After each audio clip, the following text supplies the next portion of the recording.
السلام علیکم ورحمۃ اللہ وبرکاتہ۔ اعوذ باللہ من الشیطان الرجیم، بسم اللہ الرحمن الرحیم۔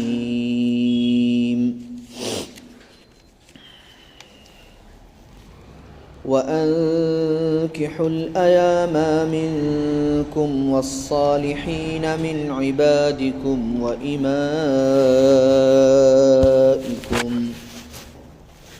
إِنْ يَكُونُوا فُقَرَاءَ يُغْنِهِمُ اللَّهُ مِنْ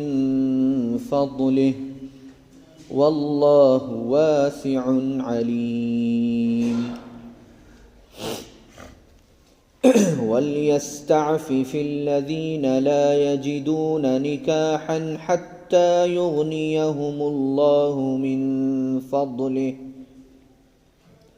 وَالَّذِينَ يَبْتَغُونَ الْكِتَابَ مِمَّا مَلَكَتْ أَيْمَانُكُمْ فَكَاتِبُوهُمْ إِنْ عَلِمْتُمْ فِيهِمْ خَيْرًا، وَآتُوهُمْ مِنْ مَالِ اللَّهِ الَّذِي آتَاكُمْ، وَلَا تُكْرِهُوا فَتَيَاتِكُمْ عَلَى الْبِغَاءِ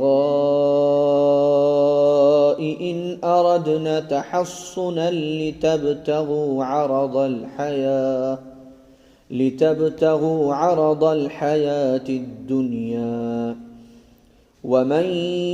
يُكْرِههُّنَّ فَإِنَّ اللَّهَ مِنْ بَعْدِ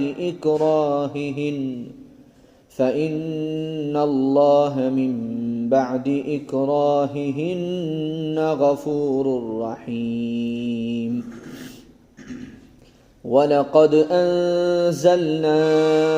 إِلَيْكُمْ آيَاتٍ مُبَيِّنَاتٍ وَمَثَلًا مِّنَ الَّذِينَ خَلَوْا مِن قَبْلِكُمْ وَمَوْعِظَةً لِّلْمُتَّقِينَ۔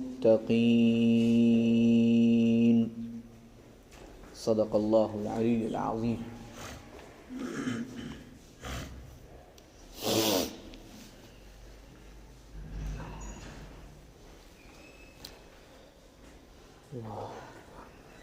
سورہ نور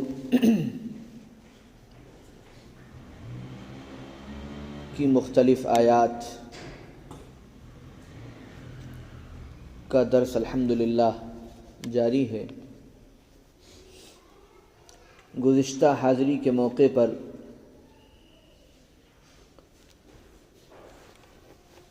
پردے سے متعلق بعض آیات کی تفسیر عرض کی گئی تھی۔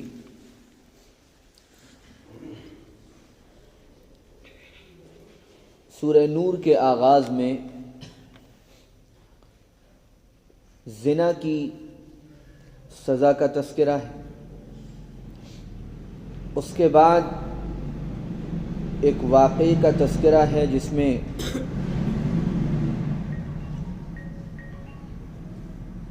ام المؤمنین حضرت عائشہ صدیقہ رضی اللہ تعالی عنہا پر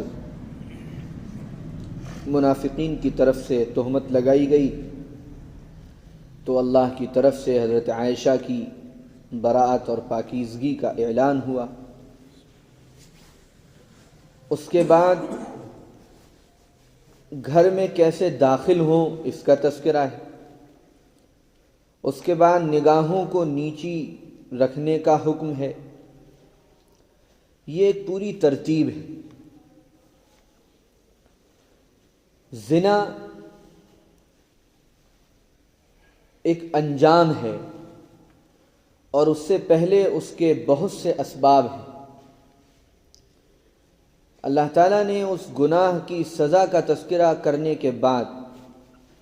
ان اسباب کی طرف اشارہ فرمایا ہے جو انسان کو اس گناہ تک پہنچا دیتے ہیں۔ میں نے گزشتہ حاضری کے موقع پر بھی یہ بات عرض کی تھی کہ اللہ یہ نہیں چاہتے کہ بندوں کو دنیا میں یا آخرت میں کہیں پر بھی گناہوں کی سزا ملے۔ آدمی کسی ملک کی سرحد پر پہنچ کر سرحد کراس کر لے اور پکڑا جائے، ایسا اس ملک کی پولیس نہیں چاہتی ہے، بلکہ ملک کی پولیس اور فوج اس کا انتظام کرتی ہے کہ عام لوگ سرحد کے قریب بھی نہ آنے پائیں، کہ کہیں غلطی سے وہ دوسرے ملک میں نہ پہنچ جائیں اور پھر وہ پریشان ہوں۔ بہت پہلے سے چیک پوسٹ بنائی جاتی ہیں، بہت سی رکاوٹیں کھڑی کی جاتی ہیں تاکہ عام لوگ اس طرف رخ ہی نہ کر سکیں۔ یہی اللہ تعالیٰ کا نظام ہے، اور اس سے زیادہ بہتر نظام ہے کہ زنا کی سزا کا تذکرہ ہو گیا۔ سزا کا تذکرہ تو ضروری ہے کیونکہ معاشرے میں غلطیاں تو لوگوں سے ہوں گی، لیکن کوئی اللہ کی نعوذ باللہ منشا اور خواہش یہ نہیں ہے کہ آدمی گناہ کرے اور سزا پائے۔ اس لیے زنا کے تذکرے کے بعد اور اس کی سزا کے تذکرے کے بعد اللہ تعالیٰ نے ان اسباب کا تذکرہ فرمایا ہے جو انسان کو اس گناہ تک لے کر جاتے ہیں۔ واقعہ افک میں اللہ تعالیٰ کی طرف سے جو بار بار حکم دیا گیا، جس کو الحمدللہ عرض بھی کیا گیا تھا کہ اس طرح کے واقعات کے زیادہ تذکرے نہ کرو۔ استقولون بافواہکم استقولون بألسنتکم وتقولون استلقونہ بألسنتکم وتقولون بافواہکم ما لیس لکم به علم وتحسبونہ ہینا وہو عند اللہ عظیم۔ تم لوگ جانتے جب نہیں تھے، علم نہیں تھا، تو کیوں بلا وجہ یہ باتیں کر رہے تھے؟ ان الذین یحبون ان تشیع الفاحشہ، جو لوگ فحش باتوں کا تذکرہ عام کرتے ہیں، فحش کو بڑھاوا دیتے ہیں، ان کے لیے عذاب ہے۔ یہ ایک سبب تھا جو انسان کو اس گناہ سے روک سکتا ہے کہ گندی چیزوں کا تذکرہ بند کر دیا جائے۔ اس طرح کے واقعات اگر ہوں تو قانونی کارروائی ایک الگ چیز ہے، لیکن اس کا شور مچانا، ان واقعات کی ہر تفصیل کو بیان کرنا، یہ خود اس گناہ کی طرف لوگوں کو متوجہ کرنے کا سبب بنتا ہے۔ تو واقعہ افک میں اللہ تعالیٰ نے اس کی طرف خاص توجہ ہماری مبذول کرائی ہے کہ ہم اس طرح کے واقعات کے تذکرے زیادہ نہ کریں، کیونکہ تذکرے سے ماحول بنتا ہے۔ جس چیز کا تذکرہ ہوگا اس چیز کی طرف انسان کا ذہن جائے گا۔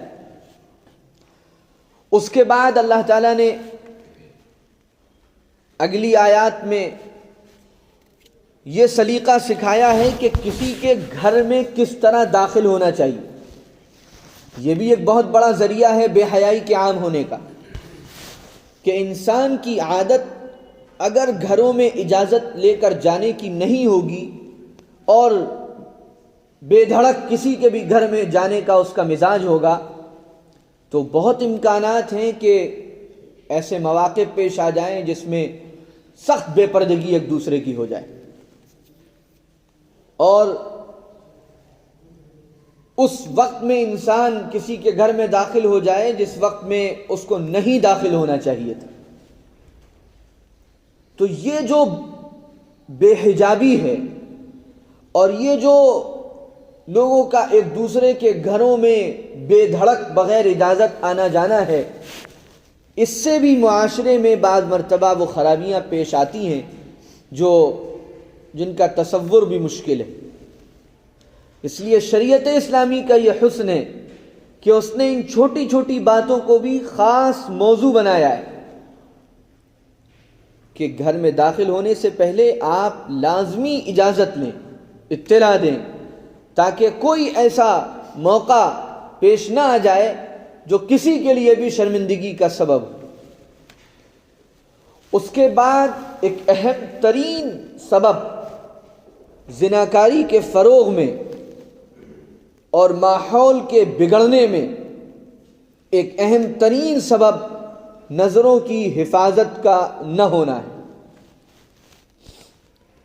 نظر جب بگڑتی ہے تو پھر پورے وجود پر اس کا اثر پڑتا ہے۔ وہ آیات جن کا پچھلی حاضری کے موقع پر جن کی تفسیر عرض کی گئی تھی، وہ آیات اسی حکم سے متعلق تھی کہ نظر کی حفاظت زناکاری کے روکنے میں سب سے اہم ذریعہ ہے۔ انسان کی نظر اگر محفوظ ہو جائے تو نہ جانے کتنی بے حیائی کے کاموں سے وہ رک سکتا ہے، اور نظر جب بگڑ جاتی ہے تو پھر انسان کے پورے وجود پر اس کا اثر پڑتا ہے۔ تو اللہ تعالیٰ نے پہلے مردوں سے تاکید فرمائی اور فرمایا کہ محمد صلی اللہ علیہ وسلم آپ مردوں سے کہیں کہ وہ اپنی نگاہوں کو نیچا رکھا کریں، اپنی نظر کی حفاظت کریں۔ نگاہیں نیچی رکھنے سے یہ مراد ہے، اور اپنے دامن کو پاک صاف رکھیں، کوئی داغ دھبا ان کے دامن پر نہیں آنا چاہیے۔ اور پھر عورتوں کو بھی تاکید فرمائی کہ وہ بھی اپنی نگاہوں کو نیچا رکھیں۔ اگرچہ حکم میں فرق ہے، لیکن اس کا مطلب یہ نہیں ہے کہ عورتوں کو بے حجاب ہر ایک مرد کو گھورنے کی اجازت ہے۔ ظاہر ہے مردوں کی جو ذمہ داریاں ہیں، ان ذمہ داریوں کی وجہ سے وہ حجاب میں نہیں رہ سکتے، اور نہ اللہ نے ان پر حجاب ضروری قرار دیا ہے۔ وہ اسی طرح باہر نکلتے ہیں اور باہر کی ضروریات پوری کرتے ہیں، تو ان کے چہرے کھلے ہوں گے، تو ہر وقت ظاہر ہے وہ ماحول قائم نہیں ہو سکتا، کیونکہ عورت کو تو چہرہ ڈھکنے اور پردہ کرنے کا خود حکم دیا گیا ہے۔ اس لیے حکم میں ذرا نرمی ہے عورتوں کے لیے، لیکن اللہ کی طرف سے حکم عورتوں کے لیے بھی یہی ہے کہ وہ اپنی نگاہوں کی حفاظت کی پوری کوشش کریں۔ اور میں نے تفصیل کے ساتھ عرض کیا تھا کہ اس کے بعد اللہ تعالیٰ نے باقاعدہ بتایا ہے، فرمایا گیا کہ وَقُلْ لِلْمُؤْمِنَاتِ يَغْضُضْنَ مِنْ أَبْصَارِهِنَّ، مومن عورتوں سے کہیے کہ وہ بھی اپنی نگاہوں کی حفاظت کریں، وَيَحْفَظْنَ فُرُوجَهُنَّ، اور اپنے دامن کو پاک صاف رکھیں، اپنی عزت اور عصمت کی حفاظت کریں، وَلَا يُبْدِينَ زِينَتَهُنَّ إِلَّا مَا ظَهَرَ مِنْهَا، اور اپنا بناؤ سنگار، اپنے زیور، اپنے اچھے کپڑے، یعنی وہ تمام چیزیں جن کا تعلق زینت سے ہے۔ زینت کا تعلق انسان کے زیورات سے، عورت کے زیورات سے ہے۔ زینت کا تعلق عورت کے اچھے لباس سے ہے۔ زینت کا تعلق عورت کے چہرے سے ہے۔ ان تمام اعضاء زینت اور ان تمام زینت کی چیزوں کو وہ ظاہر نہ کریں سوائے ان کے جو خود بخود ظاہر ہو جائیں۔ یعنی میں نے عرض بھی کیا تھا کہ انسان جب عورت برقع پہنے گی تو اب برقعے کے اوپر برقع تو پھر وہ برقع، تو ظاہر ہے کہ وہ برقعے کا جو لباس ہے وہ چھپایا نہیں جا سکتا، وہ مجبوری ہے کہ ظاہر ہوگا۔ عورت کے اتنے ہاتھ ہیں جو کام کرتے ہوئے، کسی ضرورت کے لیے نکلتے ہوئے کھل جائیں گے، پیر کا کچھ حصہ کھل جائے گا، آنکھیں اس کی نظر آ سکتی ہیں۔ تو اس طرح کی جو چیزیں ہیں جو مجبوری کے درجے میں ظاہر ہو جائیں، اس کا حرج نہیں، وہ اللہ کی طرف سے معاف ہیں۔ لیکن زینت کا اظہار کرنا، خود اپنی زینت دکھانا نامحرم کو، یہ حرام قرار دیا گیا اور ناجائز قرار دیا گیا۔ اور فرمایا وَلْيَضْرِبْنَ بِخُمُرِهِنَّ عَلَى جُيُوبِهِنَّ، اور اپنے پورے جسم کو اوپر سے اس طرح چادروں سے ڈھانپیں کہ سارا جسم اس میں کور ہو جائے، سارا جسم اس میں اچھی طرح سے چھپ جائے۔ اور وہ جو زینت کے اسباب ہیں وہ ظاہر اگر ان کو کرنے ہیں، اور وہ زینت کی چیزیں اگر ظاہر ہو سکتی ہیں یا وہ عورتیں کر سکتی ہیں، مثلاً اپنے زیورات، اپنے اچھے لباس، تو وہ اپنے شوہروں کے سامنے، اپنے باپ دادا چچا کے سامنے، اپنے شوہر کی اولادوں کے سامنے، اپنے بیٹوں کے سامنے، اپنے بھائیوں کے سامنے، اپنے بھتیجوں کے سامنے، اپنی بھانجوں کے سامنے، اور اپنے ماحول کی اچھی شریف عورتوں کے سامنے، اپنی گھر میں کام کرنے والے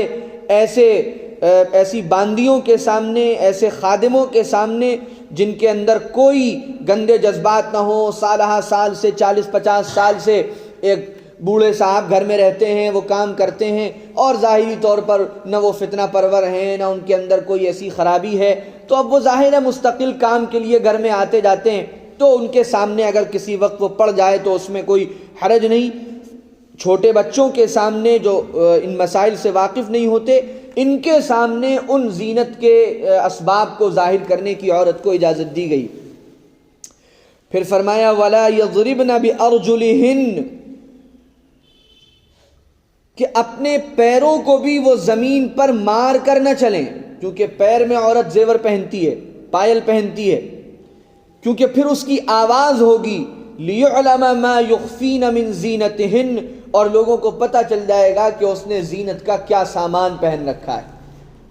یعنی اتنی احتیاط کی تلقین کی گئی ہے کہ اگر پیروں میں بناؤ سنگار کی کوئی چیز پہنی ہے تو اجنبیوں اور نامحرموں کے سامنے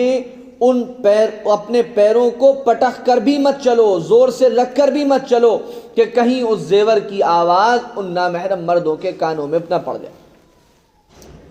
پھر فرمایا وَتُوبُوا إِلَى اللَّهِ جَمِيعًا أَيُّهَا الْمُؤْمِنُونَ، اے ایمان والوں تم سب اللہ سے توبہ کرو اگر واقعی تم کامیابی چاہتے ہو اور اللہ کے راستے میں بھلائی کے طالب ہو، تو تمہیں چاہیے کہ اب تک جو ہو گیا اس سے سچی پکی توبہ کر کے اس پاکیزہ معاشرے کو اختیار کرو. یہ ایک پورا اصول اللہ تعالیٰ نے ان دو آیتوں میں بیان فرما دیا. ان رشتہ داروں کے نام بیان فرما دیے کہ یہ ہیں وہ جن پر اعتماد کیا جا سکتا ہے اور جن کے سامنے عورت اپنے زینت کو ظاہر کر سکتی ہے. باقی سب کے بارے میں عورت کے لیے یہ حکم ہے کہ اپنی زینت کو ان کے سامنے ظاہر نہ ہونے. لیکن یہ بھی آج کا ایک المیہ ہے اور فتنہ و فساد کی انتہا ہے کہ وہ عورت جس کو تیار ہونے کا حکم دیا گیا تھا اپنے شوہر کے لیے، وہ اپنے شوہر کے علاوہ سب کے لیے تیار ہوتی ہے. شادی کی محفلوں میں جب عورتیں جاتی ہیں، خاص طور سے مخلوط شادیاں جو ہیں، اور آج کل کی اکثر شادیوں کا یہی حال ہے، جہاں نہ پردے کا نظم ہے، جہاں نہ مردوں کے آنے پر پابندی ہے، جہاں کھانا ساتھ میں ہوتا ہے، جہاں محفلیں ساتھ میں ہوتی ہیں،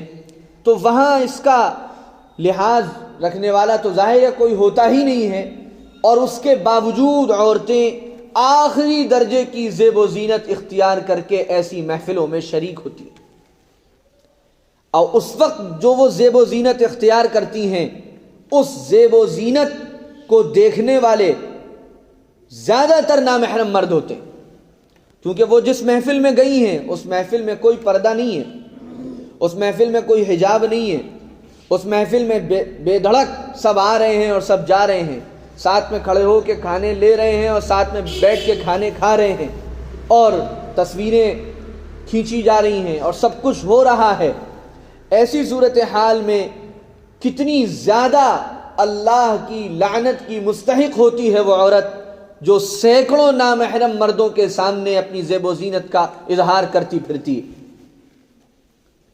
اتنی احتیاط کا جہاں اللہ نے حکم دیا ہے کہ اجنبیوں اور نامحرموں کے سامنے اپنی پائل کو بجنے بھی مت دو کہ کہیں ایسا نہ ہو کہ ان کے کان میں آواز پڑ جائے. وہاں بے دھڑک پورے میک اپ کے ساتھ، بناؤ سنگار کے ساتھ، زیورات کے ساتھ، بال کھول کر دھڑلے سے نامحرم اور اجنبی مردوں کے سامنے آنا اور ان کے سامنے سے گزرنا اور ان کے ساتھ محفلوں میں شریک ہونا کس درجے کا بھیانک جرم ہے، جو اللہ تعالیٰ معاف فرمائے ہمارے مسلم معاشرے میں دن بدن بڑھتا جا رہا ہے اور اسٹیٹس بن گیا ہے، معیار بن گیا ہے کہ جس کی شادی میں جتنی زیادہ بے حیائی ہوگی اور جتنا زیادہ اختلاط ہوگا اور جتنا زیادہ مس گیدرنگ ہوگی، اتنا اس کی شادی کو ایک اچھے نظریے سے دیکھا جاتا ہے کہ یہ زمانے کے قدم سے قدم ملا کر چلنے والے لوگ، یہ ذرا پڑھے لکھے لوگ ہیں، یہ ایجوکیٹڈ لوگ ہیں، یہ انٹلیکچول لوگ ہیں کہ ان کے یہاں وہ دقیانوسی باتیں نہیں ہیں، ان کے یہاں کوئی یہ سب سسٹم نہیں ہے کہ عورتیں ادھر اور مرد ادھر، اور پردے کا اہتمام اور حجاب کا اہتمام اور بے پردگی سے بچنے کے انتظامات. یہ جب معیار بن جائے اللہ کی نافرمانی تو اس معاشرے کو تباہی سے کیا کوئی بچا سکتا ہے؟ پہلے کے دور میں اگر گنہگار ہوتے بھی تھے تو وہ اپنے گناہ کو گناہ سمجھ لیتے تھے اور کچھ ان کے دل میں احساس و شرمندگی ہو جاتا تھا. آج کا یہ وہ دور ہے جس دور میں گناہ کو ترقی کا معیار بنا لیا گیا ہے، گناہ کو ترقی کا ایک سمبل بنا لیا گیا ہے۔ آخری درجے کی احتیاط اللہ تعالیٰ نے بتائی تھی، حضور صلی اللہ علیہ وسلم نے بتائی تھی، جس احتیاط کو ہمارے گھروں سے، محفلوں سے، شادیوں سے رخصت کر دیا گیا ہے۔ شادی کے موقعوں پر گھروں میں رشتہ دار آتے ہیں، اور رشتہ دار جب آتے ہیں تو 50 رشتہ داریاں آپس میں ایسی ہوتی ہیں کہ دور دور تک ہماری ڈائریکٹ ان سے کوئی رشتہ داری نہیں ہے، لیکن گھر میں اس طرح سے نظم ہوتا ہے کہ بے دھڑک سب ایک دوسرے کے ساتھ بیٹھتے ہیں، سب ایک دوسرے کے ساتھ کھاتے ہیں، سب ایک دوسرے کے ساتھ ان کا اختلاط ہوتا ہے۔ شریعت نے، میں نے اس پچھلی حاضری میں بھی عرض کیا تھا کہ وہ رشتے جن میں رشتہ داریاں بنتی ہیں اور ایک دوسرے کے سامنے آ جانا ناگزیر ہو جاتا ہے، ایک ساتھ رہ رہے ہیں، بکثرت آنا جانا ہے، تو وہاں احتیاط کے ساتھ آنے کی اجازت دی جا سکتی ہے جبکہ فتنے کا اندیشہ نہ ہو۔ لیکن بعض وہ رشتہ داریاں ہوتی ہیں جن سے ہمارا کوئی تعلق نہیں، پھپھی کے سسرال والے آئے ہیں، چاچی کے میکے والے آئے ہیں، نند کے سسرال والے آئے ہیں، دیورانی کے میکے والے آئے ہیں، ان سے ہماری اپنی کیا رشتہ داری ہے؟ ڈائریکٹ ہمارا ان سے نہ کوئی رشتہ ہے، نہ کوئی ملاقات ہے، نہ بکثرت آنا جانا ہے، لیکن شادی کے موقع پر ظاہر ہے لوگ ایک دوسرے کے یہاں آتے جاتے ہیں۔ ان دنوں میں گھروں سے پردے کو بالکل رخصت کر دیا جاتا ہے، کوئی حجاب نہیں رہتا، کوئی آپس میں احتیاط، حجاب اور پردہ چھوڑیے، آخری درجے کی بات ہے کہ پردہ، چھوٹا گھر ہے، کوئی سبیل اور راستہ پردے کا باقاعدہ نہیں ہے، لیکن احتیاط تو ایک آخری چیز ہے جو انسان کے اپنے اختیار میں ہے، وہ احتیاطیں بھی ختم ہو جاتی ہیں، اور بے دھڑک اور دھڑلے سے وہیں عورتیں تیار ہو رہی ہیں، وہیں گھر کے مرد آ جا رہے ہیں۔ یہ بے حیائی کے وہ ماحول ہیں جو خصوصاً شادی کے موقعوں پر اکثر گھروں میں پیش آتے ہیں، اور ان سے بچنے کے بارے میں کوئی سوچتا بھی نہیں ہے کہ ہمیں ان موقعوں پر بھی اپنے گھر کو گناہوں سے بچانا چاہیے۔ جس نکاح اور جس شادی کی بنیاد میں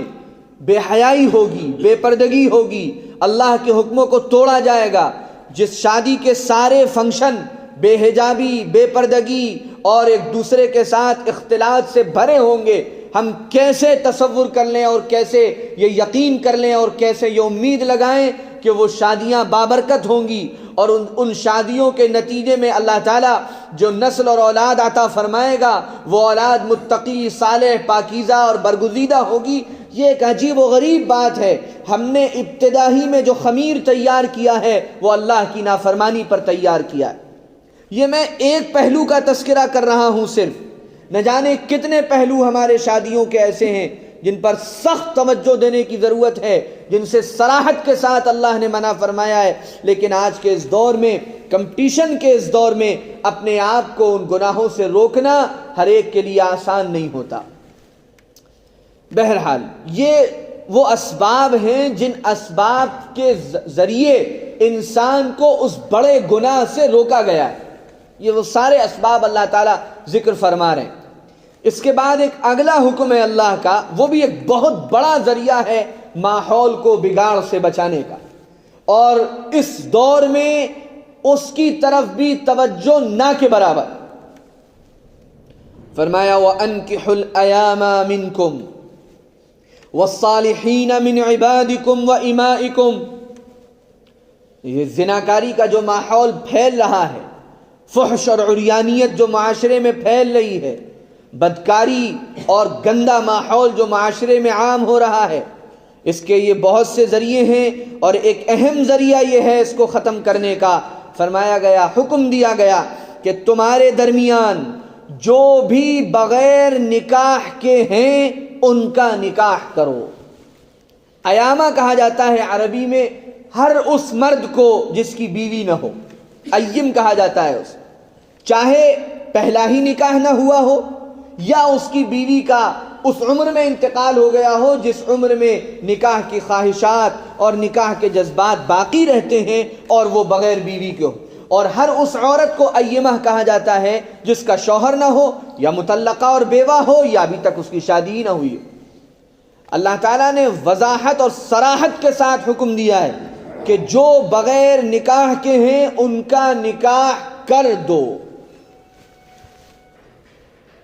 ماحول کے بگاڑ کا ایک واحد راستہ سبب کی دنیا میں یہ ہے کہ ہمارے یہاں یہ جو نکاح اور شادی میں تاخیر کی جاتی ہے بلا وجہ، اس تاخیر کو ختم کیا جائے۔ ماحول اتنا بدتر ہو چکا ہے کہ اپنے آپ کو گناہوں سے بچانا، اپنی نگاہوں کو گناہ سے بچانا، اپنی تنہائیوں کو گناہ سے بچانا کسی نوجوان لڑکے اور لڑکی کے لیے اس دور میں آسان کام نہیں ہے، ایک زبردست جہاد ہے، جہاد۔ جو سن 60 اور سن 70 اور سن 80 کے والدین ہیں ان کو اس بے حیائی کا تصور بھی نہیں ہے جو اس وقت ایک بٹن میں موجود ہے۔ ایک کلک کے اندر انسان بے حیائی کے کس آخری درجے تک پہنچ سکتا ہے ان کو اندازہ بھی نہیں ہے۔ انہوں نے وہ دور دیکھا ہے جب یہ موبائل نہیں تھا، اور وہ آج بھی موبائل چلانے پر ان کی اکثریت قادر نہیں ہے اور ضرورت بھر کے موبائل کا استعمال وہ جانتے ہیں۔ لیکن یہ جو جدید نسل ہے، یہ جو ماڈرن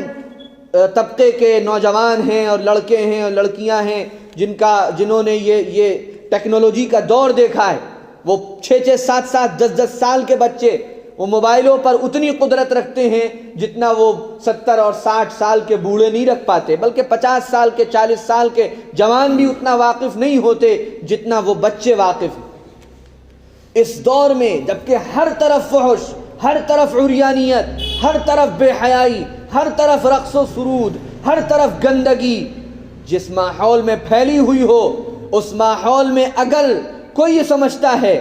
کہ ہمارے بچے بڑے ہونے کے بعد بھی اور بہت بڑے ہونے تک بھی اپنے آپ کو پوری طرح محفوظ رکھے ہوئے ہیں، تو اللہ کا اگر خاص فضل کرم ہے، احسان ہے، ماں باپ کی کچھ خاص نیکیاں ہیں تو یقیناً امید کی جا سکتی ہے۔ لیکن جس طرح کا ماحول ہے اس ماحول میں اس کا یقین کرنا بڑا مشکل ہے، کیونکہ اتنے چوطرفہ حملے ہیں۔ ایک نارمل ویڈیو بھی بچہ اگر دیکھتا ہے، کوئی پڑھائی کی ویڈیو دیکھ رہا ہے، کوئی اپنے سبجیکٹ کی تیاری کے لیے وہ یوٹیوب کھولے ہوئے ہے، تو اس کو بھی ایسے ایڈورٹائزمنٹ نظر آئیں گے جو اس کے دل کو، اس کے دماغ کو، اس کی نگاہ کو گندا کر دیں گے۔ اور وہ 1 سیکنڈ کے لیے نظر آنے والی تصویر ہم اور آپ شاید یہ سمجھیں کہ وہ نظر سے آ کر گزر جائے گی، لیکن سائیکلوجی اور نفسیات سے واقف لوگ جانتے ہیں کہ وہ تصویر، چونکہ انسان کے اندر اللہ نے ایک جذبہ رکھا ہے، انسان کے اندر کچھ خواہشات رکھی ہیں، اور اس عمر میں سب سے زیادہ ان خواہشات کو عروج ہوتا ہے اور وہ خواہشات پروان چڑھتی ہیں۔ وہ تصویریں، وہ 1 منٹ کی آئی ہوئی تصویریں اپنا اثر چھوڑ کر جاتی۔ پہلے وہ انجانے میں ان تصویروں کو دیکھتا ہے، پھر اس کے اندر دھیرے دھیرے ان تصویروں کو دیکھنے کا شوق پیدا ہوتا ہے، اور پھر وہ ان کی تلاش میں لگتا ہے، اور پھر وہ ایسے سافٹ ویئرز جانتے ہیں لوگ کہ کس طرح ہم کچھ بھی دیکھ کر ہسٹری ڈیلیٹ کر سکتے ہیں۔ ہمارے ماں باپ کو کچھ پتہ نہیں چلے گا اگر وہ بعد میں میرا موبائل چیک بھی کر لیں۔ اول تو کوئی اس کا رواج ہی نہیں، لیکن کوئی بہت اسٹرکٹ ہے، کوئی بہت تربیت پر نگاہ رکھنے والا ہے، تو وہ بچے بہت اچھی طرح جانتے ہیں کہ کس طرح مجھے کس چیز کو دیکھنے کے بعد ہسٹری سے اس کو ڈیلیٹ کرنا ہے تاکہ کسی کو پتہ نہ چلے کہ میں نے کیا کیا ہے۔ یہ تباہیاں ہمارے معاشرے میں پھیل رہی ہیں، اور اس کا ایک بہت بڑی وجہ اس کی یہ ہے کہ معاشرے میں نکاح میں بلا وجہ تاخیر کی جاتی ہے، اور ہر ایک مطمئن رہتا ہے، ہر ایک کو اطمینان ہوتا ہے کہ نہیں، کوئی ایسا مسئلہ نہیں ہے، میں نے ایسی تربیت دی ہے اور میں نے ایسا ماحول دیا ہے کہ کسی گندگی اور گناہ میں وہ ملوث اور مبتلا نہیں ہوں گے۔ صاف الفاظ ہیں حدیث پاک کے کہ جس ماں باپ نے اپنے اولاد کی نکاح میں تاخیر کی، بلا وجہ تاخیر کی، اور پھر وہ اولاد گناہ میں مبتلا ہوئی، اللہ کے ہاں اس اولاد کے ساتھ وہ سارے گناہ کا وبال ان کے ماں باپ پر بھی ڈالا جائے۔ سب سے زیادہ ڈرتا انسان کس چیز سے؟ لڑکوں کے سلسلے میں سب سے زیادہ ڈرتا ہے کہ ابھی کمائی کا کوئی بہت بڑا ذریعہ نہیں ہے، صرف اور صرف اتنی بات ہے کہ اگر لڑکا عزت کے ساتھ اپنی بیوی کو 2 وقت کھانا کھلا سکتا ہے اور عزت کے ساتھ اس کو اپنی گھر کی چھت میں رکھ سکتا ہے اور نان نفقہ جسے کہتے ہیں، روٹی کپڑا مکان، ان 3 چیزوں کے عزت کے ساتھ انتظامات کر سکتا ہے ایک عام ماحول میں، ایک عام سادگی کے طریقے سے، تو پھر اس لڑکے کے نکاح میں تاخیر کرنے کی کوئی گنجائش نہیں۔ اور پھر جو ماں باپ خود اس درجے کے ہوں کہ وہ اپنی کئی اولادوں کو الحمدللہ اپنے خرچے سے چلا رہے ہوں اور اللہ نے ان کو اتنی وسعت دی ہو، تو گھر میں کسی ایک فرد کے بڑھنے سے کوئی ان کے یہاں بھکمری نہیں آ جائے گی، کوئی ان کے یہاں فقر و فاقہ نہیں آ جائے گا۔ اصل مسئلہ یہ ہے کہ چونکہ پورا نظام ہی درہم برہم ہے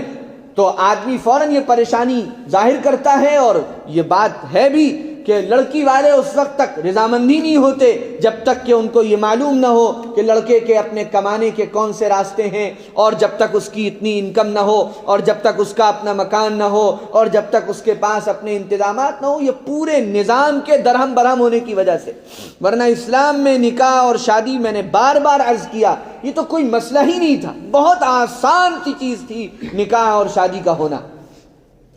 اس لیے بہت اہم بات ہے کہ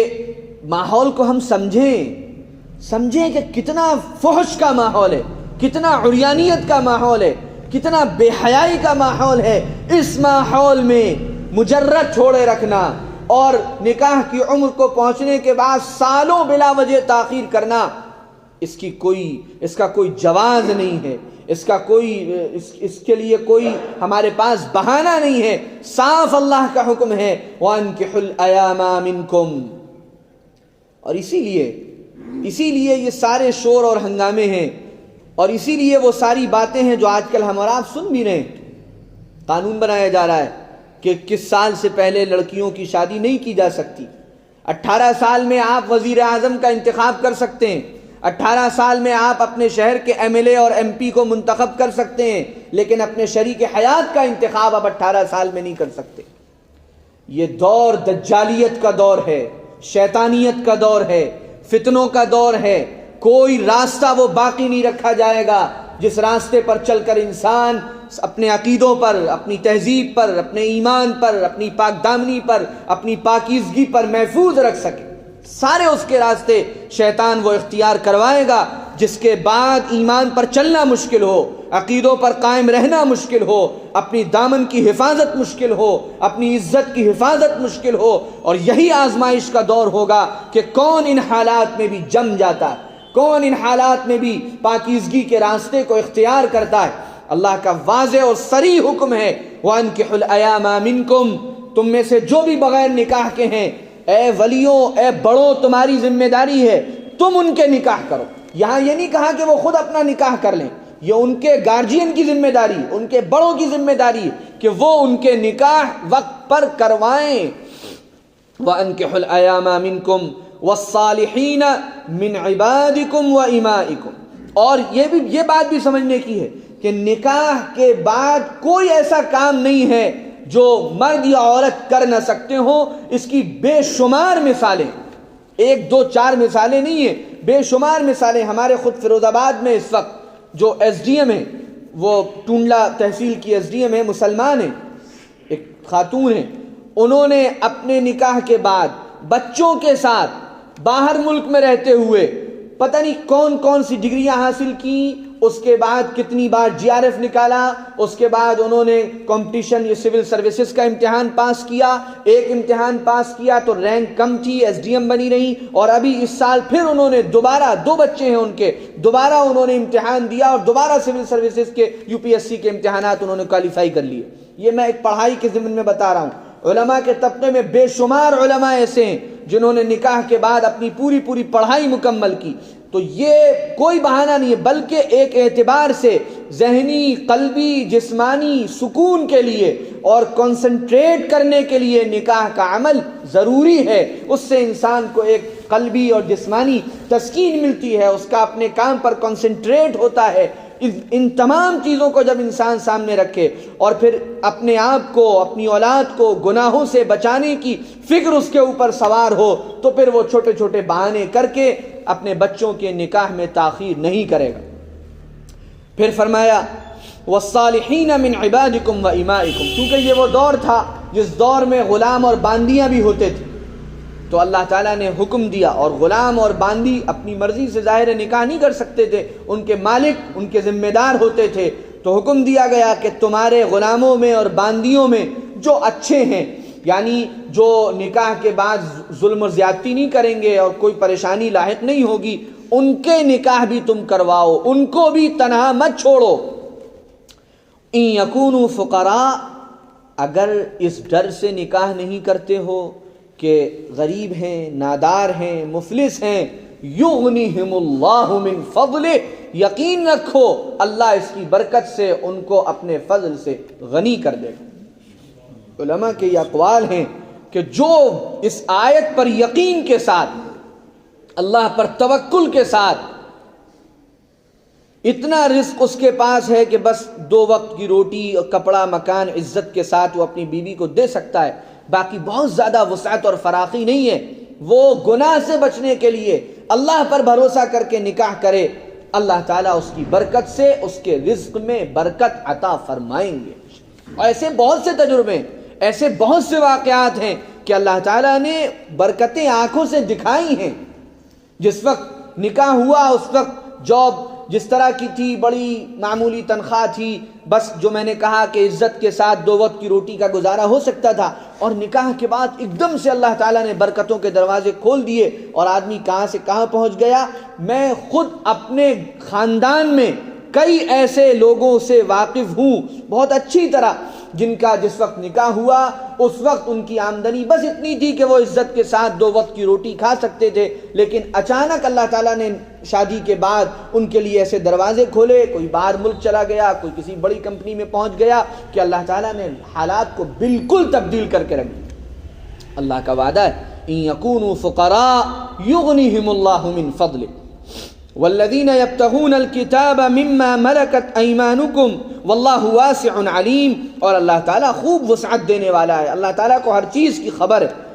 وَلْيَسْتَعْفِفِ الَّذِينَ لَا يَجِدُونَ نِكَاحًا حَتَّى يُغْنِيَهُمُ اللَّهُ مِنْ فَضْلِهِ، ہاں اگر کوئی نان نفقے پر بھی قادر نہیں، یعنی اتنا بھی نہیں ہے اس کے پاس کہ وہ 2 وقت عزت کی روٹی دے سکے اور کپڑا مکان کا انتظام کر سکے، بالکل محتاج ہے، کچھ نہیں ہے، تو فرمایا پھر اس کو چاہیے کہ وہ اپنی پاک دامنی کی حفاظت کی فکر کرے، اور حدیث پاک میں اس کے طریقے بتائے گئے کہ وہ کثرت سے روزے رکھے،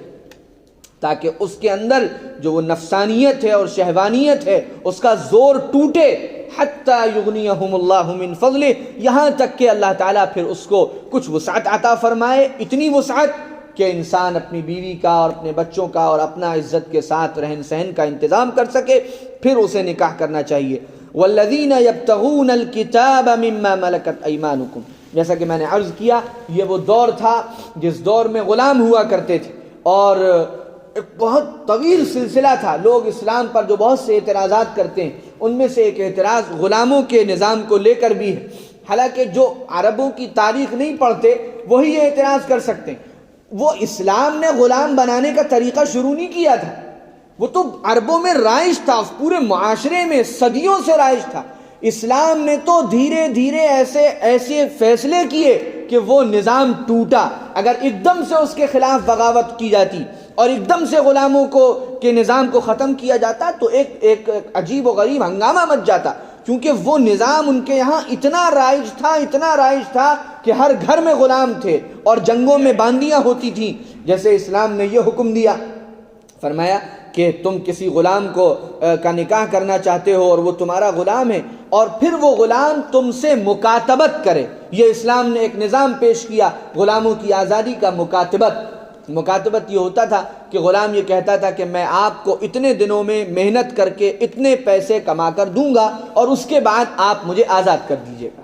اس پر معاہدہ ہو جاتا تھا۔ فرمایا والذین یبتغون الکتاب مما ملکت ایمانکم، یہ جو تمہارے غلام ہیں اگر یہ تم سے مکاتبت کرنا چاہیں فکاتبوہم، تو تم ان سے مکاتبت کر لو۔ اب یہ بتائیے یہ غلاموں کے لیے راستہ کیا نہیں کھولا گیا؟ زیادہ تر غلام انہوں نے اس پر اپنے مالکوں سے رضامندی لی کہ ہم آپ کو اتنی محنت سے اتنا کما کر دیں گے اور پھر ہم آزاد ہو جائیں گے۔ اسلام نے راستہ کھولا، بہت ساری قسمیں، ان قسموں کا کفارہ کیا رکھا؟ ایک غلام آزاد کرنا، ایک غلام آزاد کرنا، ایک غلام آزاد کرنا۔ بعض اعمال کی فضیلت بیان فرمائی غلام آزاد کرنے کی، غلام آزاد کرنے کے بڑے فضائل بیان فرمائے۔ اس طرح سے اسلام نے اس پرتھا کو، اس نظام کو ختم کیا، دھیرے دھیرے تدریجاً فضائل سنا سنا کر، اہمیت بتا بتا کر، بہت سارے معاملات اور احکامات پیش کر کے اس غلامی کے نظام کو اسلام نے ختم کیا ہے۔ اسلام نے اس کو شروع نہیں کیا، یہ تو صدیوں سے قائم تھا۔ سیدنا محمد رسول اللہ صلی اللہ علیہ وسلم کا یہ احسان ہے اس انسانیت پر کہ انہوں نے غلامی کے اس نظام کو اپنی شاندار حکمت عملی سے دھیرے دھیرے کر کے ختم کر دیا۔ فَكَاتِبُوهُمْ إِنْ عَلِمْتُمْ فِيهِمْ خَيْرًا، اگر تم ان کے بارے میں جانتے ہو کہ واقعی یہ بھلائی والے ہیں، اچھے ہیں، تو تم ان سے مکاتبت کر لو۔ وَآتُوهُمْ مِنْ مَالِ اللَّهِ الَّذِي آتَاكُمْ، اور صرف یہی نہیں کہا کہ مکاتبت کر لو، بلکہ تمہارے لیے بہتر یہ ہے، اور کیا بہتر ہو کہ تم اپنے مال میں سے خود ان کو مال دے دو۔ تم نے ان سے طے کیا کہ 10,000 روپے آپ مجھے کما کر دیں گے تو میں آپ کو آزاد کر دوں گا اتنے دنوں میں۔ اب اتنے دنوں میں وہ 7,000 کما پائے، تو اللہ فرما رہا ہے کہ دیکھو ان پر زیادتی نہ کرو، تم اپنے پاس سے 3,000 ان کو دے دو کہ تم ہمارے 10,000 اس طرح واپس کر دو تو ہم تم کو پھر آزاد کر دیں گے۔ یعنی کوشش کرو کہ غلامی زیادہ سے زیادہ ختم ہو اور غلاموں کا سلسلہ زیادہ سے زیادہ ختم ہو۔ پھر فرمایا وَلَا تُكْرِهُ فَتَيَاتِكُمْ عَلَى الْبِغَاءِ، جو باندیاں اور جو لڑکیاں تمہارے پاس ہیں، اس زمانے میں ماحول اتنا گندا تھا کہ گھر، بہت سارے جو رئیس قسم کے لوگ ہوتے تھے، مالدار لوگ ہوتے تھے، ان کے گھروں پر طوائفوں کے اڈے بنائے جاتے تھے اور لڑکیاں غلط کاموں کے لیے استعمال ہوتی تھیں۔ فرمایا کہ جو شخص بھی کسی لڑکی کو جو پاک دامن رہنا چاہتی ہے مجبور کرے گا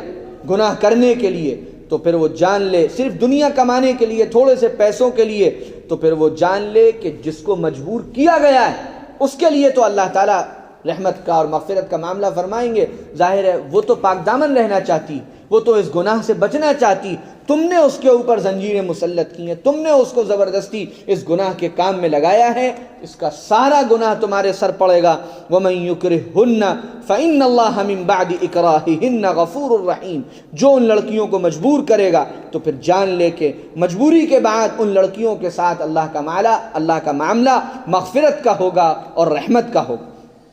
یہ ان دو آیتوں کے احکامات جس میں ساری تاکید اس بات پر ہے کہ تنہا زندگی نہیں گزارنی چاہیے، اور نکاح کی عمر ہونے کے بعد نکاح میں تاخیر نہ لڑکوں کے لیے کرنی چاہیے نہ لڑکیوں کے لیے کرنی چاہیے، اور اگر کسی کی اہلیہ کا، کسی کے شوہر کا ایسی عمر میں انتقال ہو جائے جس عمر کے بعد اس کے اندر نکاح کی قدرت ہے، نکاح کی طاقت ہے، اور تنہا رہنا اس کے لیے فتنے کا باعث بن سکتا ہے، تو ان کے لیے بھی حکم یہ ہے کہ وہ دوسرا نکاح کریں۔ ہمارے معاشرے میں پتہ نہیں ان چیزوں کو کیوں معیوب بنا لیا گیا ہے، اور پتہ نہیں کیوں ان چیزوں کو برا سمجھا جانے لگا ہے۔ جس کی اجازت اللہ نے دی ہو اور قرآن نے دی ہو اور شریعت نے دی ہو، جو اس کام کو برا سمجھے گا، غلط سمجھے گا، وہ فکر کرے اپنے ایمان کی۔ اللہ نے تو توڑا ہے اس چیز کو۔ میں سورہ احزاب جب انشاءاللہ آئے گی سورہ نور کے بعد تو تفصیل کے ساتھ وہ واقعہ آئے گا، جو حضرت حضور صلی اللہ علیہ وسلم کی اہلیہ تھیں، حضرت زینب بنت جحش ام المؤمنین رضی اللہ عنہا، وہ پہلے حضرت زید کے نکاح میں تھی،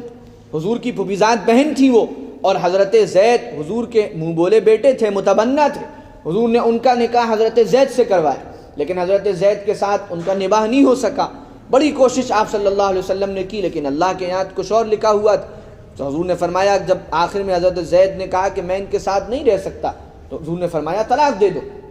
حضرت زید نے طلاق دے دی۔ اب عرب کے معاشرے میں بہت برا سمجھا جاتا تھا کہ منہ بولے بیٹے کی بیوی سے کوئی نکاح کرے، کیونکہ وہ یہ سمجھتے تھے کہ منہ بولا بیٹا حقیقی بیٹے کی طرح ہے، اور حقیقی بیٹے کی اہلیہ سے، مطلقہ سے نکاح نہیں ہو سکتا، تو یہی وہ منہ بولے بیٹے کے لیے سمجھتے تھے۔ اب اللہ کی طرف سے حکم آیا ہے محمد صلی اللہ علیہ وسلم، زید کی مطلقہ جو ہیں یہ زینب، ان سے آپ نکاح کریں، تاکہ یہ ٹوٹے رواج، لوگوں نے یہ غلط بات چلا رکھی ہے، غلط مسئلہ بیان کر رکھا ہے، غلط طریقے سے لوگوں کو سمجھا رکھا ہے۔ متبنہ حقیقی بیٹے کی جگہ نہیں ہو سکتا۔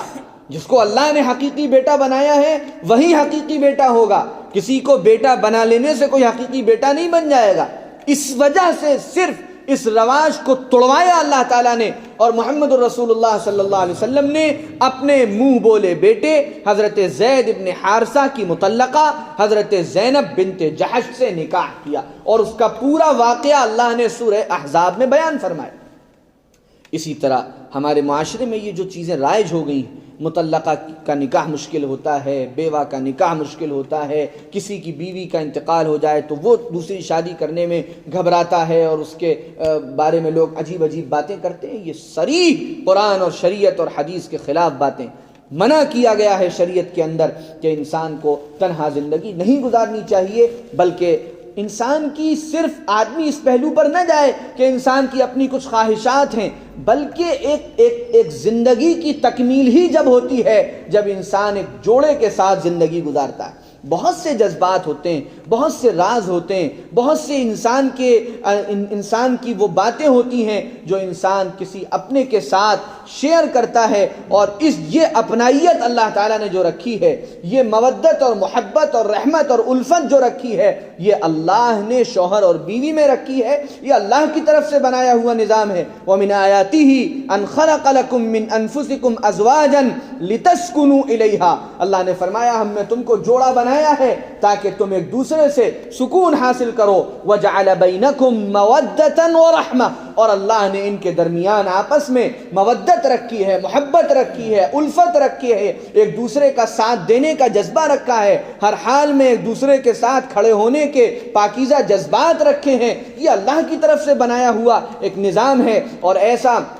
مبارک رشتہ ہے یہ۔ میں نے اس سے پہلے بھی عرض کیا، اس رشتے کی ابتدا بھی جنت سے ہوئی ہے، اور یہ رشتہ جائے گا بھی جنت تک۔ جنت میں بھی آدم علیہ السلام کے ساتھ حضرت حوا کو ان کی بیوی کے طور پر اللہ نے بنایا، اور حدیثوں کے مطابق قیامت میں جنت میں بھی انسان جو رہیں گے لوگ، وہ اپنے جوڑے رہیں گے، اپنی بیویوں کے ساتھ رہیں گے۔ یہ ایسا مبارک اور پاکیزہ رشتہ ہوتا ہے۔ اس رشتے کی اہمیت کو سمجھنا چاہیے۔ قرآن نے اس کو بڑی اہمیت دی ہے کہ انسان کو تنہا زندگی نہیں گزارنی چاہیے، اور یہ ساری باتیں قرآن پاک میں پھر عرض کروں گا، سورہ نور کا پورا خلاصہ اب تک کے احکامات کا یہی ہے کہ شروع میں جو زنا اور گندے کام اور فحش کام، ان کی سزائیں، اس کا جو تذکرہ کیا گیا ہے، آگے اس کا پورا علاج بتایا گیا کہ اس ماحول سے بچنا ہے اگر تو گندی باتوں کا تذکرہ نہ کرو، اس ماحول سے بچنا ہے اگر تو گھروں میں ایک دوسرے کے اجازت لے کے جایا کرو، اس ماحول سے بچنا ہے اگر تو اپنی نگاہوں کی نظروں کی حفاظت کیا کرو، اس ماحول سے بچنا ہے اگر تو عورتیں پردے اور حجاب کا اہتمام کیا کریں، اس ماحول سے بچنا ہے اگر تو وقت پر جلدی نکاح کی سادگی کے ساتھ عادت ڈالو۔ یہ وہ سارے اسباب ہیں کہ اگر یہ اختیار کیے گئے تو انسان ان بڑے گناہوں سے بچ جائے گا، ان بڑے جرائم سے بچ جائے گا۔ اور آج کی یہ دنیا، آج کی یہ دجالی دنیا، آج کی یہ شیطانی دنیا ہر وہ کام کروائے گی جس کام کا انجام بدکاری ہو، جس کام کا انجام فحش ہو، جس کام کا انجام عریانیت ہو۔ دجال کے اور شیطان کے جو بڑے بڑے مشن ہیں، ان مشنوں میں سے ایک مشن فحش اور عریانیت کو عام کرنا ہے، اور پوری دنیا میں یہ کام ہو رہا ہے۔ پوری دنیا میں اس کے لحاظ سے مختلف قانون تیار کیے جا رہے ہیں، پوری دنیا میں ایسا ماحول بنایا جا رہا ہے کہ انسان اس ماحول میں پھنس کر فحش اور عریانیت کا عادی بن جائے،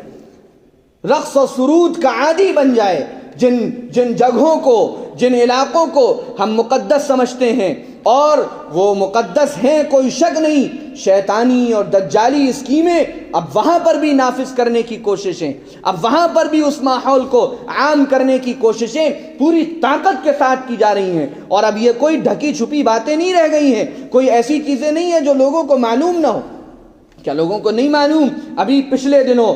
سعودی عرب میں ریاض کے اندر جو فلمی ستاروں کا جو ایک بڑا پروگرام منعقد کیا گیا، ہندوستان سے بڑے بڑے اس نام وہاں لے جائے گئے اور وہاں پر میوزک کا ایک زبردست پروگرام منعقد کیا گیا اور ہزاروں لاکھوں لوگوں کی بھیڑ سڑکوں پر نکل آئی۔ یہ سب آخر کیوں ہو رہا ہے؟ اتنی بڑی تعداد میں سعودیہ کے اندر سنیما گھروں کو کھولا جا رہا ہے اور ایسے ایسے شہر بسائے جا رہے ہیں جہاں پر یہی سب ہو، فحش ہو، عریانیت ہو، بے پردگی ہو۔ جس ملک میں کبھی یہ تصور تھا کہ کوئی سر کا دوپٹہ کھول کر عورت سڑک پر چل نہیں سکتی، اس محفل میں، اس ملک کے اندر، اس کے دارالسلطنت میں، اس کے کیپٹل میں بالکل فحش اور عریانیت کے ساتھ ناچ ہو رہا ہے، گانے ہو رہے ہیں۔ اور اس سے زیادہ دکھ کی اور بات کیا ہوگی؟ ان کا جو اپنا پرچم ہے، ان کا جو اپنا جھنڈا ہے جس پر کلمہ طیبہ لکھا ہوا ہے، اس پرچم کو لپیٹ کر نیم برہنہ لڑکیاں رقص کر رہی ہیں، ڈانس کر رہی ہیں۔ یہ تماشے پوری دنیا میں اس وقت ہو رہے ہیں کہ پوری دنیا کو اسی فحش ماحول کی طرف لے کر جانا ہے، اسی بے حیائی کے ماحول کی طرف لے کر جانا ہے تاکہ پاکیزگی نکل جائے، اندر کے جذبات سرد پڑ جائیں، اندر کی آگ بجھ جائے، اور جو کچھ تعلق تھوڑا بہت ہے حرمین سے، وہ حرمین سے تعلق بھی محض لطف اور مزے کا ہو کے رہ جائے۔ 4 دن پہلے کی وہیں کی خبر آئی، آفیشیل خبر آئی کہ حجر اسود کا بوسہ بھی ورچوئل لیا جائے۔ وہ ایسے سینٹرز بنا رہے ہیں جہاں پر پورا ماحول کریٹ کیا جائے گا کہ آپ کو لگے گا کہ آپ بیت اللہ میں ہیں، اسی طرح کا پتھر ہوگا اور ایک کیفیت اسی طرح کی پیدا کرنے کی۔ آج کل تو ٹیکنالوجی کا دور ہے کہ انسان کو دور بیٹھ کر حجر اسود کا بوسہ لینے کا موقع مل جائے۔ یہ پروجیکٹ ابھی 5-6 دن پہلے لانچ کیا گیا ہے، عبد الرحمن سدیس نے اس پروجیکٹ کا افتتاح کیا ہے۔ یہ کیا ہو رہا ہے؟ کس طرح جو تھوڑی بہت بیت اللہ کی عظمت بھی باقی ہے وہ عظمت بھی ختم ہو جائے، لوگ آرام طلب ہو جائیں۔ بڑے بڑے ہوٹل بنا دیے گئے مطاف کے بالکل اوپر تاکہ حرم میں اور مطاف میں آ کر بیٹھ کر جو لذت ملتی ہے وہ سب ختم ہو۔ آدمی کے پاس کروڑوں روپیہ ہے، وہ بہترین اپنا ایک سوٹ لے اور اوپر بیٹھ کر اپنے کمرے سے، اے سی کمرے سے بیت اللہ کی زیارت کرتا رہے۔ دھیرے دھیرے دھیرے دھیرے جو رہی صحیح عظمت اور وہ ہے وہ بھی دلوں سے نکال کر ختم کی جائے، اور پھر عمرے کا سفر ایک پکنک کا سفر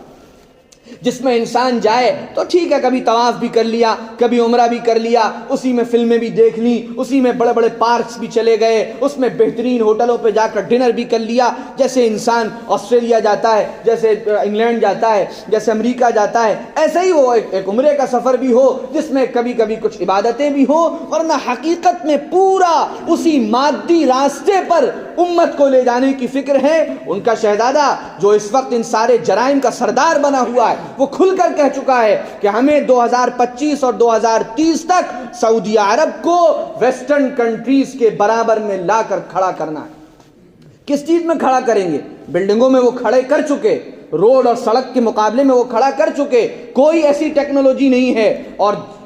جدید ذرائع کوئی ایسے نہیں ہیں جو یورپ اور امریکہ میں ہوں اور سعودیہ میں نہ ہو۔ ان کا مقصد اصل یہ ہے کہ ابھی وہ بے حیائی جو امریکہ اور انگلینڈ اور اسرائیل اور آسٹریلیا میں ہے، جس طرح وہاں کے سمندر کے ساحلوں پر ننگی عورتیں پڑی رہتی ہیں، ہمیں ابھی اس ماحول کو یہاں بنانا ہے۔ یہ پورا پلان ہے، یہ پورا منصوبہ ہے، وہ اسی کے تحت پورا کام کر رہے ہیں۔ وہ کھل کر اپنے انٹرویو میں کہہ چکا ہے کہ ہم حدیثوں کو تسلیم نہیں کریں گے، ہم دیکھیں گے حدیث کو کہ قرآن کے ساتھ یہ میچ کرتی ہیں یا نہیں، اگر میچ کریں گی تب ان حدیثوں کو تسلیم کریں گے۔ اور اس کے بعد صورتحال یہ ہے کہ جو زبان کھول دے ان باتوں پر ایک مرتبہ صرف اف تک کر دے، اس کا ٹھکانہ جیل ہے، 7 کے لیے وہ سڑا دیا جائے گا وہاں، لیکن حق بات کہنے کی اجازت کسی کو نہیں ہوگی۔ یہ اس خطے کا حال بنانے کی کوشش ہے جس خطے کو ہم نے ہمیشہ تقدس کی نگاہ سے دیکھا، آج بھی دیکھتے ہیں۔ ہم کر بھی کیا سکتے ہیں؟ تڑپ سکتے ہیں، اللہ سے مانگ سکتے ہیں۔ ذرا آپ تصور کیجئے کہ جن چیزوں کو ختم کرنے کے لیے اللہ کے رسول صلی اللہ علیہ وسلم تشریف لائے، آپ کے شہر مبارک میں، آپ کے روضہ مبارک کے قریب ان گناہوں کے اڈے قائم کیے جائیں، کیسا تڑپتے ہوں گے اللہ کے رسول صلی اللہ علیہ وسلم، کتنی تکلیف آپ کو ہوتی ہوگی۔ جس وقت یہ ابھی ملعون 10 دن پہلے فرانس کا صدر وہاں ہو کر گیا، جس نے کھلے عام حضور کی شان میں گستاخیاں کی تھی، وہ ایسا منحوس انسان ہے میکرون، جس نے کھل کر اللہ کے رسول صلی اللہ علیہ وسلم کے بارے میں نازیبا الفاظ کہے تھے، اور ابھی وہ سعودیہ کی اور کسی ملک سے اس وقت ان کا ٹکراؤ چل رہا ہے، وہ ان کی جنگ کو ہلکا کرنے کے لیے وہ خود آیا تو شہزاد صاحب استقبال کے لیے موجود، پوری انتظامیہ استقبال کے لیے موجود، اور لاکھوں ڈالر اس پر نچھاور کر دیے، لاکھوں ڈالر اس پر نثار کر دیے۔ یہ سارے کام اور جرائم صرف اس لیے انجام دیے جا رہے ہیں کہ ایک مشن ہے شیطانی اور دجالی جس کی تکمیل کرنی ہے۔ ایسا نہیں ہے کہ اللہ بے خبر ہے، ایسا نہیں ہے کہ اللہ نہیں دیکھ رہا ہے۔ اللہ کا تو نظام یہ ہے فَمَهِّلْهُمْ رُوَيْدًا کہ ہم ڈھیل دیتے رہتے ہیں، موقع دیتے رہتے ہیں۔ اللہ نے تو صدیوں تک مشرکوں اور بت پرستوں کے حوالے بھی خانہ کعبہ کیا۔ بہت سے لوگ یہ سوال کرتے ہیں کہ اگر بھائی اللہ کا گھر ہے تو پھر اللہ تعالیٰ اب تک روک دیتا ہے، اس کا مطلب اللہ تعالیٰ نعوذ باللہ یہ سب پسند کر رہا ہے۔ ارے بھائی یہ تو ایسی حقیقت ہے، حضور صلی اللہ علیہ وسلم سے پہلے کعبہ کس کے پاس تھا؟ مشرکوں کے پاس تھا، کافروں کے پاس تھا، صدیوں سے تھا، اور بیت اللہ کو انہوں نے شرک کا مرکز بنایا ہوا تھا۔ تو جب اللہ نے اس وقت ڈھیل دے رکھی کہ صدیوں تک بت پرست خانہ کعبہ پر حاوی رہے، تو اللہ ان جیسے فاسقوں، فاجروں، منافقوں کو حاوی کیوں نہیں کر سکتا؟ اللہ تو امتحان لیتا ہے، اللہ تو امتحان لیتا ہے، اللہ تو ڈھیل دیتا ہے، اللہ تو موقع دیتا ہے۔ بڑی سنگین صورتحال ہے۔ اور پھر اب اس کے بعد یہ جتنی چیزیں ہو رہی ہیں، ابھی اس وقت تازہ ترین انہوں نے تبلیغی جماعت کے بارے میں کچھ باتیں کہیں تو شور اور ہنگامہ پوری دنیا میں مچنے لگا۔ یہ کوئی آج کی باتیں نہیں ہیں، یہ تو سالوں سے وہاں چل رہا ہے۔ اس سے پہلے کتنی تحریکوں کو انہوں نے دہشت گرد کہہ دیا، کتنی بڑی بڑی شخصیتوں کی کتابوں پر انہوں نے پابندی لگا دی۔ مولانا ابو الحسن علی ندوی رحمۃ اللہ علیہ، جنہوں نے عرب کو بتایا کہ تم کیا ہو اپنی سینکڑوں کتابوں کے ذریعے، ان کو دہشت گردی سے جوڑ کر ان کی کتابوں پر وہاں سالوں سے پابندی لگی، اور تبلیغی جماعت پر بھی پابندی کوئی وہاں آج سے نہیں ہے، سن 1980 سے وہاں پابندی لگی ہوئی ہے، کھل کر وہاں کام نہیں ہو سکتا۔ اس وقت جو تازہ ترین مسئلہ ہوا وہ انہوں نے یہ کہا کہ یہ جماعت دہشت گردی پر آمادہ کرتی ہے اور دہشت گردی سے جوڑتی ہے اور دہشت گردی کی طرف لے کر جاتی ہے، اور اس جماعت میں چلنے والے سب قبر پرست ہیں اور مشرک ہیں اور بدعتی ہیں اور فلاں ہیں اور فلاں ہیں، اور سارے خطیبوں سے کہا کہ اس پر تقریر کیجئے۔ اس لیے ساری دنیا میں ہنگامے مچے۔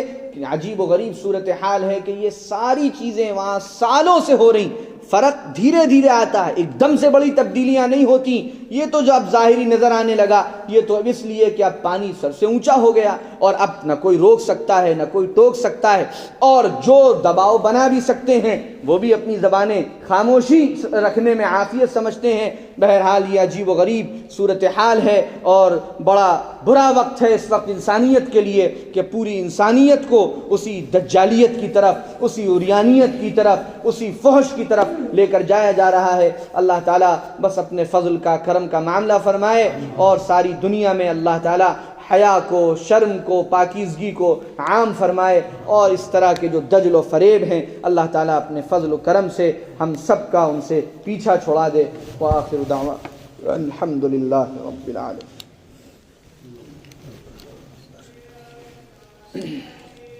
اللہم لک الحمد کلہ ولک الشکر کلہ، سبحان اللہ وبحمدہ، سبحانک اللہم وبحمدک، نشہد ان لا الہ الا انت، نستغفرک ونتوب الیک۔ اللہم صل وسلم وبارک علی محمد النبی الأمی۔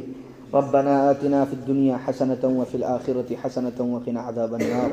ربنا لا تؤاخذنا إن نسينا أو أخطأنا، ربنا ولا تحمل علينا إصرا كما حملته على الذين من قبلنا، ربنا ولا تحملنا ما لا طاقة لنا به، واعف عنا واغفر لنا وارحمنا، انت مولانا فانصرنا على القوم الكافرین۔ اے اللہ، ہم سب خطا کار بندے اور بندیاں تیرے حضور میں حاضر ہیں۔ اللہ اپنے فضل و کرم سے ہماری غلطیوں کو معاف فرما، ہمارے گناہوں کو معاف فرما، ہم پر اپنا رحم فرما، کرم فرما، فضل فرما، عافیت کا معاملہ فرما۔ یا اللہ ہمیں پاکیزگی کی زندگی عطا فرما، ہدایت کی زندگی عطا فرما، شریعت اور سنت پر عمل کی توفیق عطا فرما، قرآنی احکامات پر عمل کی توفیق عطا فرما۔ یا اللہ ساری دنیا میں عدل کو، انصاف کو، حیا کو، پاکیزگی کو، ایمان کو عام فرما۔ یا اللہ حیا اور پاکیزگی کی ہوائیں پوری دنیا میں چلا دیجیے، عدل اور انصاف کی ہوائیں پوری دنیا میں چلا دیجیے۔ یا اللہ ظالموں کو ظلم سے توبہ کی توفیق عطا فرما۔ یا اللہ، اور اگر ان کی قسمت میں توبہ نہیں ہے تو ان کا انجام بد دنیا کو دکھا دیجئے، ان کی عبرتناک سزا دنیا کو دکھا دیجئے۔ یا اللہ، حرمین شریفین کی حفاظت فرما، جزیرۃ العرب کی حفاظت فرما۔ یا اللہ، فحش سے، عریانیت سے، ظلم سے، کفر سے، نفاق سے جزیرۃ العرب کو پاک فرما۔ یا اللہ، اپنے رحم کا، کرم کا، عافیت کا معاملہ فرما۔ اے اللہ، ہمارے دلوں میں جو دعائیں ہیں، تمنائیں ہیں، آرزویں ہیں، اپنے فضل و کرم سے ان سب کو عافیت اور خیر کے ساتھ پورا فرما۔ ہم میں اور ہمارے گھروں میں، خاندانوں میں جو بیمار ہیں ان کو شفا عطا فرما، جو پریشان حال ہیں ان کی پریشانیاں دور فرما، جو جس الجھن میں ہے اپنے کرم سے اس الجھن سے نجات عطا فرما۔ یا اللہ، اس مجلس کو، یہاں آنے والوں کو، سننے اور سنانے والوں کو، منتظمین کو، سب کو بے انتہا قبول فرما۔ اے اللہ، قرآن پاک کے انوار و برکات عطا فرما۔ یا اللہ، ہماری تمام دعاؤں کو محض اپنے فضل و کرم سے قبول فرما۔ ربنا تقبل منا انک انت السمیع العلیم وتب علینا انک انت التواب الرحیم، وصلی اللہم وسلم وبارک علی نبینا محمد وعلی آلہ وصحبہ اجمعین، والحمد للہ رب العالمین۔